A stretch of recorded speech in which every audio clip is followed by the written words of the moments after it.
আমি মুনমুন আহমেদ। আমি কত্থক নাচ শিখি অনেক বছর যাবত। বাংলাদেশে শিখেছি সৈয়দ আবুল কালাম সাহেবের কাছে কত্থক, এবং দিল্লিতে রাজকুমার শর্মা, রামমোহন মহারাজ এবং পণ্ডিত বিরজু মহারাজজি ওনাদের কাছে দিল্লি কত্থক কেন্দ্র এবং শ্রীরাম ভারতী কলা কেন্দ্রে শিখেছি। এখন আমি বাংলাদেশে কাজ করছি। এই ওয়ার্কশপে আসার উদ্দেশ্য হচ্ছে নতুন কিছু শেখা, নতুন কিছু জানা। তার মাঝখানে যেটা খুব বেশি আমাকে টেনেছে এখানে আসার জন্য সেটা হচ্ছে এখানে যারা এসেছেন তারা একটি নৃত্যনাট্য বা ডান্স ড্রামা করার কথা ভাবছেন, বা নতুন ধরনের একটা নাচ, ক্রিয়েটিভ নাচ নিয়ে চিন্তা করছেন, যেটি গার্মেন্টস শিল্পকে কেন্দ্র করে।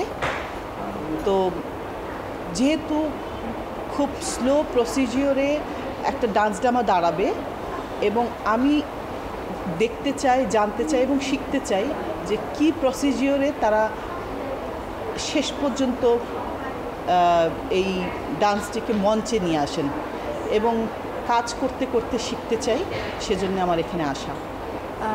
আমি সোমা। আমি এই ওয়ার্কশপে এসে প্রথম যেটা ফিল করছি যে একটা নতুন কিছু আমরা শিখতে পাচ্ছি, এবং আমি নিজে বেসিক্যালি কত্থক নাচ শিখছি আজকে থেকে প্রায় 7-8 বছর।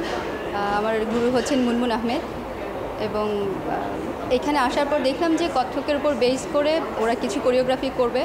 তো আমার মনে হচ্ছে যে তাদের কাছ থেকে আমি বেশ কিছু জিনিস শিখতে পারবো, এবং শিখে আমি আমার নেক্সট যে আমার লাইফে হয়তো আমি তাদের এই কাজগুলোকে নিজের কাজে ইনভলভ করতে পারবো, এবং আই এম সো হ্যাপি যে এটাতে আমি ইনভলভ হয়েছি। Thank you.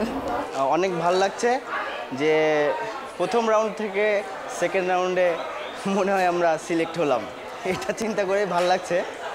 আর কিন্তু বিপদ এখনও শেষ হয়নি, এখনও আমাদের সামনে আরও 3 দিন প্রবেশন পিরিয়ড থাকবে। সো ওইখান থেকে আমাদের টিচার ওখান থেকে বাদ দেওয়ার একটা বিষয় থাকবে। সো ভয় ব্যাপারটা এখনও ভিতরে রয়েছে, আর তারপরেও ভালো লাগছে যে সেকেন্ড রাউন্ডে গেছি। না যেতে পারলেও সমস্যা নেই, শিখলাম অনেক কিছু, এই 3 দিনেও অনেক কিছু শিখবো। When I do Kathak, I find the most composure, and I feel the most friendly in it, and I can express a different sort of grace while doing Kathak, in contrary to doing other forms like Bharatanatyam or anything. Not because I have practiced Kathak more. I actually had a gap with Kathak too, but now that I'm actually practicing and I'm sweating it out, I feel like it's home. So yeah, Kathak is basically home to me. ওয়ার্কশপটা অনেক বেশি শেখার way আছে, যেহেতু Helena আছে, সে অনেক নাম করা এবং তার অনেক প্রোডাকশন আছে। সো তার কাছ থেকে অনেক কিছু শিখতে পারছি। বিক্রম দার কাছ থেকে কত্থকের অনেক ভ্যারিয়েশন শিখতে পারছি, যে কিভাবে নিজের থিঙ্কিংকে ইউজ করতে পারবো, ওটার মধ্যে ভ্যারিয়েশন আনতে পারবো, অন্য একটা লেভেলে নিয়ে যেতে পারবো। সো পুরো ওয়ার্কশপের ইচ অ্যান্ড এভরি মোমেন্টে আমরা কিছু না কিছু শিখছি।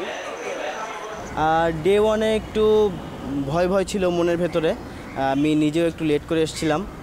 তো আসলে ব্যাপারটা কি হবে, বকা খাবো নাকি আসলে কিভাবে কি করাবে, ফার্স্টে ভাবছিলাম যে কিছু, যেহেতু কত্থক ওইভাবে করা হয়নি, তো বেশ কিছু পিস তৈরি করে নিয়ে এসেছিলাম, যদি তারা বলে যে একটা পিস দেখানোর জন্য। তো আসলে সেরকম হয়নি ব্যাপারটা হয়েছে যে ঠিক আছে তোমরা দাঁড়াও, দেন আমরা যেটা দেখাবো সেরকম কিছু করতে হবে। তো বেশ ফ্লেক্সিবল ছিল। আর ডে 2 যেটা, সেটা একেবারেই কোনো ভয় ভীতি কিছুই লাগেনি। ডে 1টাই একটু ভয় পেয়েছিলাম। আমি সোফার অনেক এক্সাইটেড, কারণ অনেক নতুন জিনিস শিখছি। নতুন একজন গুরুজি এসেছেন, তো উনি নতুন জিনিস শেখাচ্ছেন। আমি আশা করি আমি আরও অনেক ভালো কিছু শিখবো। তো টিল নাও আমি থাকতে চাচ্ছি যাতে আমি আরও নতুন কিছু শিখতে পারি, এখনও আশা হারাইনি। আমি আসলে অনেক দূর থেকে এসেছি, আমি ময়মনসিংহ থেকে এসেছি। আর এটা আসলে ট্রেনে আসতে হয়, তো আর ট্রেনে বা বাসেও আসা যায়। তো ট্রেনে আসতে আসলে 7 ঘন্টা সময় লেগে গেছে। 7 ঘন্টা সময় লেগেছে আসলে। ওই ট্রেনে একটু এখন তো যে পরিস্থিতি অনুযায়ী আসলে একটু লেটে হয়ে গেছে, না হলে আরও তাড়াতাড়ি আসা যেত আসলে। আর এটা করতে আসলে আমার খুবই ভালো লাগতেছে আসলে। এত দূর থেকে এসে এটা একটা এরকম একটা পারফর্ম অডিয়েন্সে কাজ করা, এটাও আসলে অনেক বড় ব্যাপার, ঠিক আছে। আর জার্মান ডান্স প্রোডাকশন, তাদের সাথেও কাজ করা আসলে অনেক বড় ব্যাপার। আর আমরা এটা সুযোগটা পেয়েছি আসলে সাধনা সাধনা লুবনা মরিয়ম ওনার কাছ থেকে যে আমাদের এত বড় একটা সুযোগ দেওয়ার জন্য। আর আমি ওনাকে বিশেষভাবে ধন্যবাদ জানাই আমাদের পক্ষ থেকে, আমরা যারা ময়মনসিংহ থেকে এসেছি, মানে আমার পক্ষ থেকে ওনাকে অনেক ধন্যবাদ জানাই। আমি বেড়াতে খুব পছন্দ করি। আমি প্রায় 25টা দেশের মতো ট্রাভেল করেছি।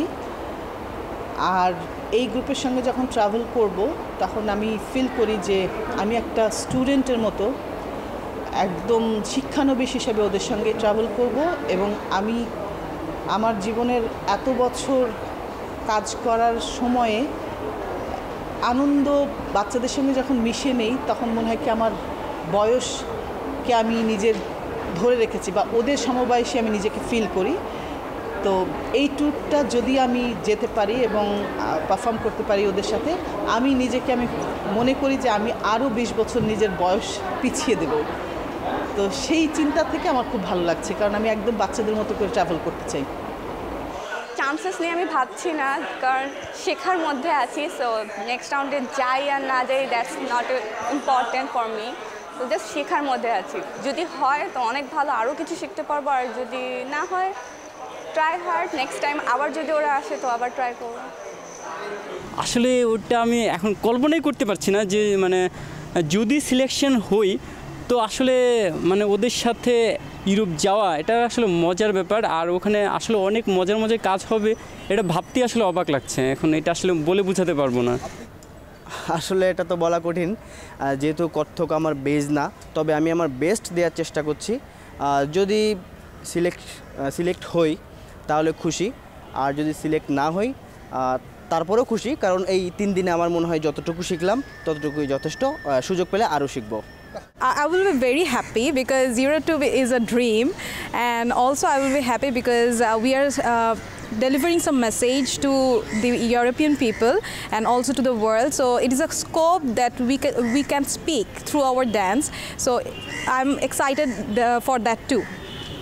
আমার নাম হচ্ছে শারীন ফেরদৌস, আর আমি কত্থক শিখছি 15 বছর ধরে। সো যখন শুনলাম যে ফার্স্ট টাইম যে এখানে কত্থক ডান্সারদেরকে যাচ্ছে এবং একটা খুব বড় প্রজেক্ট, সো তখন অবভিয়াসলি অনেক এক্সাইটেড ছিলাম আসার জন্য। তো অডিশন দেওয়ার পরে বুঝলাম, টানা 3 ঘন্টা 4 ঘন্টা অডিশন দিলাম। দেওয়ার পরে দেখলাম যে এখানে কত্থক ছাড়াও অন্যান্য যেমন গান, তারপর র্যাম্প ওয়াকিং এবং অন্যান্য অনেক কিছু ছিল, যেটা আরও বেশি এক্সাইটমেন্টটাকে বাড়িয়ে দিয়েছে। আর ফাইনালি যখন এখন আমাদেরকে চুজ করা হলো, সো এখন আরও বেশি ভালো লাগছে। আমি হানিফ, সিলেকশন হওয়াতে আমি অনেক খুশি। আর এটা একটা খুব ভালো একটা এক্সপিরিয়েন্স যে এতদিন অডিশনের পর একদম লাস্ট অফ দ্য ডেতে যে একটা সিলেকশন করলো যে কারা কারা যাবে আর কারা কারা যাবে না। মানে খারাপ লাগতেছে যে একসাথে সবাই কাজ করেছি, কেউ থাকবে আমাদের মাঝে আবার কেউ থাকবে না, বাট ওভারঅল সিলেকশন হয়ে মানে যেতে পারবো এটা ভেবে অনেক ভালো লাগতেছে এবং খুব আনন্দ লাগতেছে। ইউরোপ যাব, ফার্স্ট টাইম ইউরোপ যাচ্ছি। এছাড়া অন্যান্য অনেকগুলো কান্ট্রি, ইউরোপ ছাড়া বাকি সব কান্ট্রি মোটামুটি আমার ঘোরা হয়ে গেছে। সো ইউরোপ যাচ্ছি দেখে একটু বেশি এক্সাইটেড যে এটা এখন ফুলফিল হয়ে গেল যে আমি এখন ইউরোপ যাচ্ছি ফাইনালি।